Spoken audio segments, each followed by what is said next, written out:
కాళేశ్వరం త్రివేణి సంగమంలో సరస్వతి అంత్య పుష్కరాలు ప్రారంభమయ్యాయి. తొలి స్నానం ఆచరించిన కంచి కామకోటి పీఠాధిపతి శ్రీ శంకర విజయేంద్ర సరస్వతి స్వామి అంత్య పుష్కరాలను ప్రారంభించారు.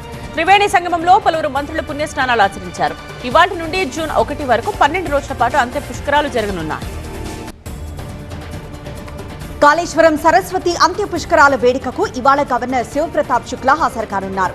పుణ్యస్నానం చేయనున్నారు. పుష్కరాలను దృష్టిలో పెట్టుకుని కాళేశ్వరానికి 3360 ఆర్టీసీ బస్సులను ప్రభుత్వం ఏర్పాటు చేసింది. 2500 మంది పోలీసులతో బందోబస్తు ఏర్పాటు చేశారు. ఇవాళ ఉదయం 11 గంటలకు టీడీపీ పొలిట్ బ్యూరో భేటీ కానుంది. మంగళగిరి టీడీపీ ఆఫీసులో జరిగే ఈ సమావేశానికి ఉండవల్లి నుండి సీఎం చంద్రబాబు వర్చువల్ గా పాల్గొనున్నారు. ఈ నెల 27, 28న జరిగే మహానాడుపై ప్రధానంగా చర్చించనున్నారు. మహానాడు తీర్మానాలు, ప్రకటనలపై సమీక్షిస్తారు. కాలుష్య నియంత్రణ మండలి అధికారులతో డిప్యూటీ సీఎం పవన్ కళ్యాణ్ సమీక్షించారు. దేశ ప్రగతితో పాటు ప్రజల ఆరోగ్యం కూడా ముఖ్యమన్నారు. పరిశ్రమలు, పర్యావరణ నిబంధనలు తప్పనిసరిగా పాటించాలన్నారు. గ్రీన్ బెల్ట్, శబ్ద కాలుష్య నియంత్రణపై కఠిన ఆదేశాలు జారీ చేశారు. గోస్తని నదిని కాలుష్యం నుంచి కాపాడాలన్నారు. జాతీయ క్లీన్ ఎయిర్ ప్రోగ్రామ్ కు 400 కోట్ల రూపాయలు కేటాయించారు. టీడీపీ వర్కింగ్ ప్రెసిడెంట్ మంత్రి నారా లోకేష్ ఇవాళ కడప జిల్లాలో పర్యటిస్తారు. కొండాపురంలో సోలార్ ప్లాంట్ ప్రారంభిస్తారు. అనంతరం మామిడి రైతులను కలుస్తారు. సాయంత్రం కడప నియోజకవర్గ నేతలతో భేటీ అవుతారు. పోలీస్ శాఖపై ముఖ్యమంత్రి రేవంత్ రెడ్డి రివ్యూ చేశారు. సీనియర్ పోలీస్ అధికారులతో సీఎం సమావేశమయ్యారు. ఈ సమావేశంలో డీజీపీ సివి ఆనంద్, మాజీ డీజీపీ శివధర్ రెడ్డి, సీఎస్ పాల్గొన్నారు. డ్రగ్స్ బాధితులకు డీ అడిక్షన్ సెంటర్లు ఏర్పాటు చేయాలన్నారు. ఎస్ఐ నుంచి నాన్ క్యాడర్ ఐపీఎస్ వరకు ప్రమోషన్ తర్వాత 2 ఏళ్లు ఇతర విభాగాల్లో పనిచేయాలని సూచించారు. సీఎస్, డీజీపీ అధ్యయనం చేసి నివేదిక ఇవ్వాలన్నారు. సైబర్ క్రైమ్ నియంత్రణపై అధ్యయనం చేయాలన్నారు. శాంతి భద్రతలపై అలసత్వం సహించేది లేదన్నారు. కొత్త సవాళ్లకు అనుగుణంగా పోలీస్ శాఖ సిద్ధం కావాలని సీఎం సూచించారు. తెలంగాణలో ఎండల తీవ్రత పెరుగుతోంది. అన్ని జిల్లాలకు వాతావరణ శాఖ ఆరెంజ్ అలర్ట్ జారీ చేసింది. ఇవాళ ఖమ్మం, వరంగల్, నల్గొండ జిల్లాలకు రెడ్ అలర్ట్ ఇచ్చింది. వేడిగాలుల తీవ్రత పెరిగే అవకాశం ఉండడంతో ఉదయం 11 నుంచి సాయంత్రం 4 గంటల వరకు ప్రజలు బయటికి రావద్దని సూచించింది. ఇవాళ తమిళనాడు కేబినెట్ విస్తరణ జరగనుంది. తన మంత్రివర్గంలో కాంగ్రెస్ తరఫున విశ్వనాథన్, రాజేష్ కుమార్ కి చోటు కల్పించే అవకాశం ఉంది. తమకు మద్దతిచ్చిన అన్ని పార్టీలకు అధికారంలో భాగస్వామ్యం ఇస్తామని సీఎం విజయ్ అన్నారు. ఈ రోజు ఐయూఎంఎల్, బీసీకే పార్టీలు తమ నిర్ణయం ప్రకటించనున్నాయి. ఐయూఎంఎల్, బీసీకేకి ఒక్కో మంత్రి పదవి ఇచ్చే అవకాశం ఉంది. అధికార భాగస్వామ్యానికి సిపిఐ, సిపిఎం దూరంగా ఉన్నాయి. పశ్చిమ బెంగాల్లోని ఫల్తా నియోజకవర్గంలో రీపోలింగ్ జరుగుతోంది. మొత్తం 285 పోలింగ్ కేంద్రాలను అధికారులు ఏర్పాటు చేశారు. పోలింగ్ కేంద్రాల దగ్గర కేంద్ర బలగాలతో బందోబస్తు ఏర్పాటు చేశారు. ఈ నెల 24న ఓట్ల లెక్కింపు ఉంటుంది. హన్మకొండ సబ్ రిజిస్ట్రార్ దావులూరి ఆనంద్ పై ఇంట్లో ఏసీబీ సోదాలు జరుగుతున్నాయి. అవినీతి, అక్రమ మార్గాల ద్వారా భారీగా ఆస్తులు కూడబెట్టినట్టు ఏసీబీ గుర్తించింది. ఇప్పటికే భారీ మొత్తంలో నగదు, బంగారం ఆస్తులు సీజ్ చేసింది. మరిన్ని ఆస్తులపై విచారణ కొనసాగుతోంది. శ్రీశైలంలో ఏపీ విద్యుత్ శాఖ మంత్రి గొట్టిపాటి రవికుమార్ పర్యటించారు. బ్రహ్మరాంబ సమేత మల్లికార్జున స్వామి వారిని మంత్రి దర్శించుకుని ప్రత్యేక పూజలు చేశారు. అర్చకులు, ఈవో శ్రీనివాసరావు మంత్రికి ఆలయ మర్యాదలతో స్వాగతం పలికారు. పూజల అనంతరం స్వామివారి తీర్థ ప్రసాదాలు అందజేశారు. హైదరాబాద్ కూకట్పల్లి పరిధిలో వివేకానంద నగర్ దగ్గర కారు బీభత్సం సృష్టించింది. అతి వేగంతో వస్తున్న కారు బైక్ ను ఢీకొట్టింది. తర్వాత అదుపు తప్పి టిఫిన్ సెంటర్లోకి దూసుకువెళ్లింది. కారుని చూసి అక్కడున్న వారు పక్కకు తప్పుకున్నారు. కేసు నమోదు చేసిన పోలీసులు దర్యాప్తు చేస్తున్నారు.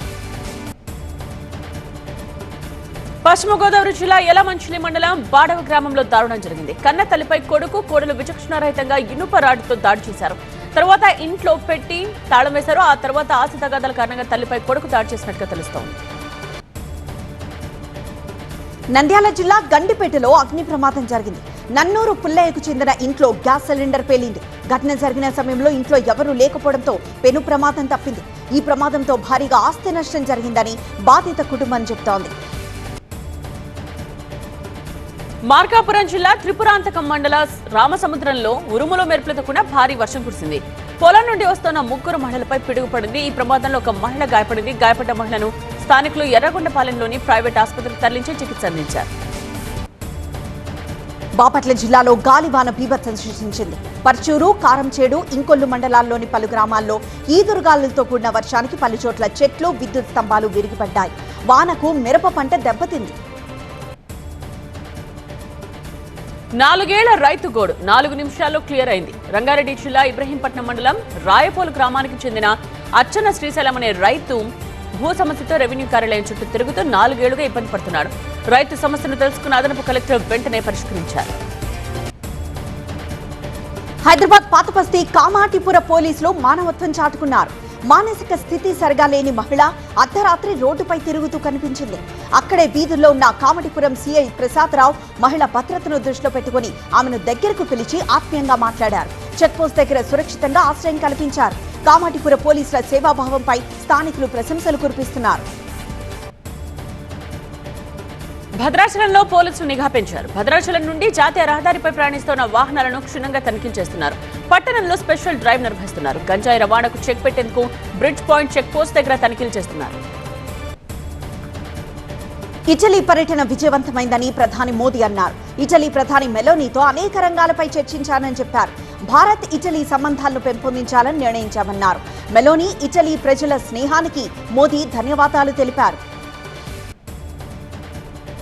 దేశంలో ఆర్థిక తుఫాన్ రాబోతోందని రాహుల్ గాంధీ అన్నారు. ఇంధన ధరలు ఆకాశాన్ని తాకుతున్నాయని చెప్పారు. రైతులకు ఎరువులు అందవని, ఎరువుల ధరలు పెరగబోతున్నాయని చెప్పారు. భారత ఆర్థిక వ్యవస్థపై పెద్ద ప్రభావం పడబోతోంది అన్నారు. బంగారం కొనొద్దు, వాహనాలు నడపొద్దు, విదేశాలకు వెళ్లొద్దన్న ప్రధాని ఆయన మాత్రం విదేశాలకు వెళ్లి ఇటలీ ప్రధానికి మెలోడీ చాక్లెట్స్ బహుకరిస్తున్నారని విమర్శించారు. ఢిల్లీలోని టిగ్రీ పిఎస్ లో రాహుల్ గాంధీపై కేసు నమోదైంది. ప్రధాని మోదీ, అమిత్ షాను దేశద్రోహులు అంటూ రాహుల్ చేసిన వ్యాఖ్యలపై బీజేవైఎం ఫిర్యాదు చేసింది. మోదీ, అమిత్ షా దేశ ప్రయోజనాలను ఎంపిక చేసిన కొందరు పారిశ్రామికవేత్తలకు అమ్ముతున్నారని రాహుల్ అన్నారు. వారిని దేశద్రోహులని అభివర్ణించారు. హర్యానాలోని నూహ్లో కాంగ్రెస్ కార్యకర్తలు ఆందోళనకు దిగారు. ద్రవ్యోల్బణం పెరుగుదల, ఇంధన ధరల పెంపు, నీట్ పేపర్ లీకేజ్ ని నిరసిస్తూ ర్యాలీ చేశారు. వినతి పత్రం సమర్పించారు. రాహుల్ గాంధీ పర్యటన నేపథ్యంలో అమేథీలో బీజేపీ కార్యకర్తలు ధర్నాకు దిగారు. సైథా తిరాహా రోడ్డు దగ్గర ధర్నా చేశారు. రాహుల్ గాంధీకి వ్యతిరేకంగా పలు రకాల ప్లకార్డులు ప్రదర్శించారు. తమ ప్రశ్నలకు రాహుల్ సమాధానం చెప్పాలని డిమాండ్ చేశారు.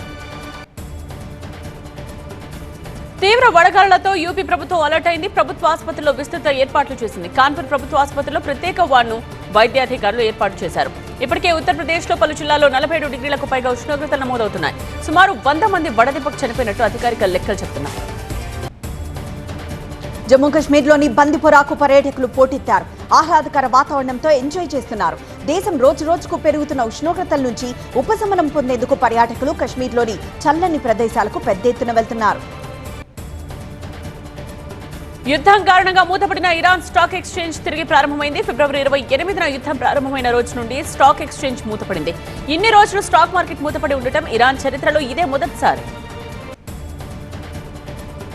అమెరికాకు చెందిన ప్రముఖ విమానయాన సంస్థ సౌత్ వెస్ట్ ఎయిర్లైన్స్ సంస్థ హైదరాబాద్ లో తన సేవలను ప్రారంభించింది. పరిశ్రమల శాఖ మంత్రి శ్రీధర్ బాబు ఈ ప్రారంభోత్సవంలో పాల్గొన్నారు. ఈ సందర్భంగా హైదరాబాద్ నుంచి అమెరికాకు నేరుగా విమాన సేవలు ప్రారంభించాలని శ్రీధర్ బాబు కోరారు.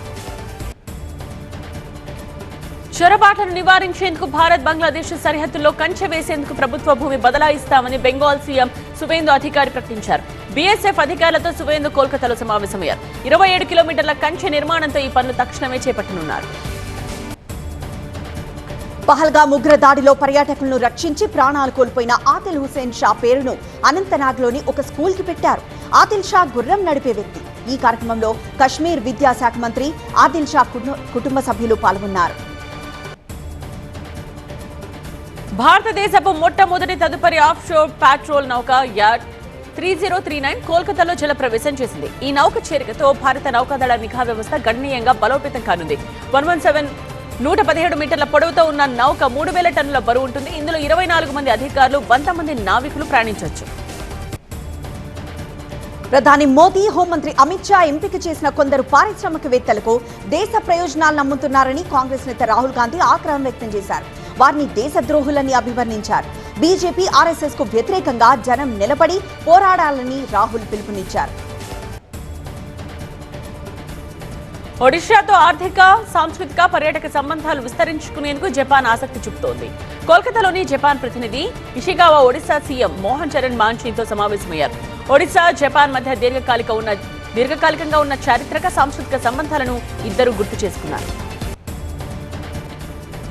చిరంజీవి హీరోగా బాబీ దర్శకత్వంలో తెరకెక్కుతోన్న సినిమా షూటింగ్ మరి కాసేపట్లో ప్రారంభం కానుంది. గతంలో ఇదే కాంబినేషన్ లో వచ్చిన వాల్తేరు వీరయ్య సినిమా విజయం సాధించడంతో చిరంజీవి 158 మీద కూడా భారీ అంచనాలు ఏర్పడ్డాయి. ఈ సినిమాకు తమన్ సంగీతం అందిస్తున్నారు. డ్రాగన్ సినిమా కోసం ఎన్టీఆర్ భారీగా బరువు తగ్గడంతో అందరూ తన్నే తిట్టారని దర్శకుడు ప్రశాంత్ నీల్ గుర్తు చేసుకున్నారు. ఈ సినిమా కోసం ఎన్టీఆర్ 4 నెలల్లో 15 కిలోల బరువు తగ్గారని చెప్పారు. ఆ సమయంలో తాను ఇక ఆపేద్దామని చెప్పినా ఎన్టీఆర్ వినలేదని అన్నారు. ఎన్టీఆర్ అంత పట్టుదల ఉన్న వ్యక్తిని ఎప్పుడూ చూడలేదు అన్నారు. ఐపీఎల్ 4వ బర్త్ కోసం కోల్కతా నైట్ రైడర్స్ బలంగా పోటీ పడుతోంది. ఆల్రౌండర్ ప్రదర్శనతో ఆకట్టుకున్న జట్టు ఈడెన్ గార్డెన్స్ లో జరిగిన మ్యాచ్ లో 4 వికెట్ల తేడాతో ముంబై ఇండియన్స్ పై గెలిచి రేస్ లో నిలిచింది. ఈ పోరులో తొలిగా ముంబై 20 ఓవర్లలో 8 వికెట్లు కోల్పోయి 147 స్కోర్ చేసింది. ఆరంభంలో ఆ టీం టాప్ ఆర్డర్ తేలిపోయింది. అనంతరం మనీష్ పాండే, పావల్ మెరుపులతో కేకేఆర్ 18.5 ఓవర్లలో 148 పరుగులు చేసి గెలిచింది.